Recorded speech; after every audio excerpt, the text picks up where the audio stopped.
Um, Advice.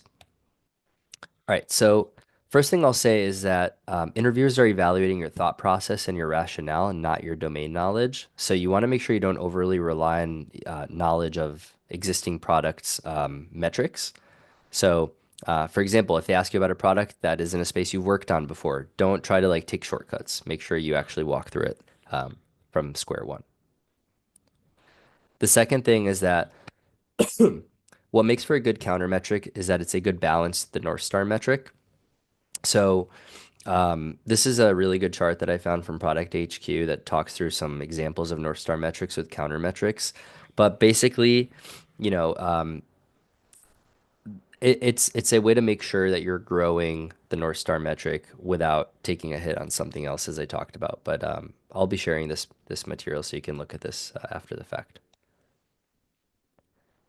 Trade-offs, as I mentioned in our example, was about whether it's better to have IG Reels at the top or stories. Some people go through this interview and they get asked, is it better to have for Reels to have 100 Reels with a million views or a million views, a million Reels with 100 views each? Um, there's no right answer for these questions, but it's all about your ability to frame it and then to have strong rationale or at least reasonable rationale for why you believe what you believe. And like I said, mention what needs to be true for you to switch your stance in the future. I mentioned this before, but it's really critical. Do not dive in right after. This is, people ask, what are some of the biggest pitfalls of these interviews? I would say one of the biggest pitfalls is just jumping right in, and I would recommend not doing that. So that framework that I shared, I would recommend sticking with.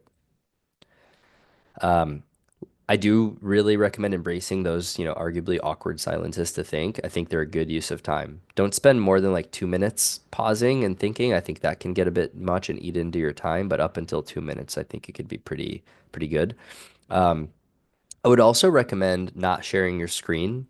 So if you are using my template or, if you're just writing stuff down, sharing your screen can become a real distraction. You're going to start like fixing typos in real time, just wasting your time on things that don't really matter.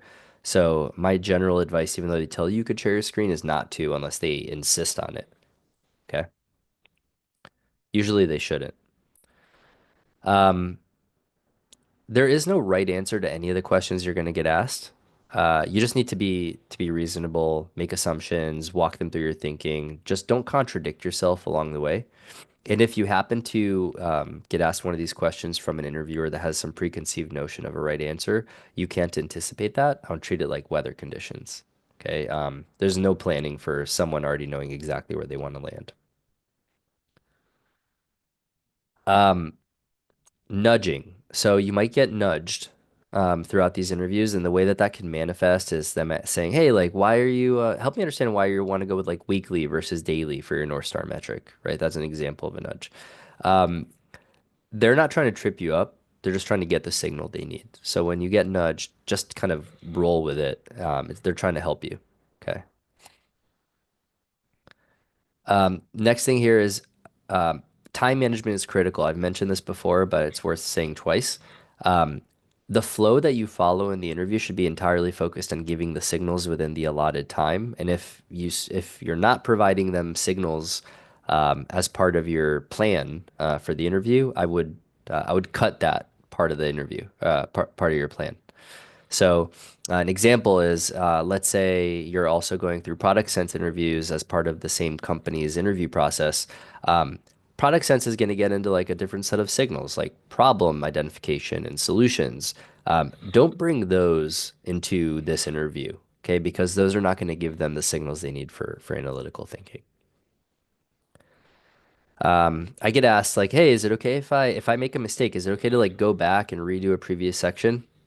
I think if you feel like you took a wrong turn or you did something that you're no longer feeling good about, like for example, if the ecosystem player that you chose to focus on for goals, if you're kind of like regretting the one that you picked, you could pick a different ecosystem player, right? Or if the North Star metric that you chose is wrong and you're kind of you wish you chose a different North Star metric. Let's say you picked daily and now you realize it should be weekly. You can go back and fix that. Okay. The key is just communicating that thoughtfully while being mindful of time.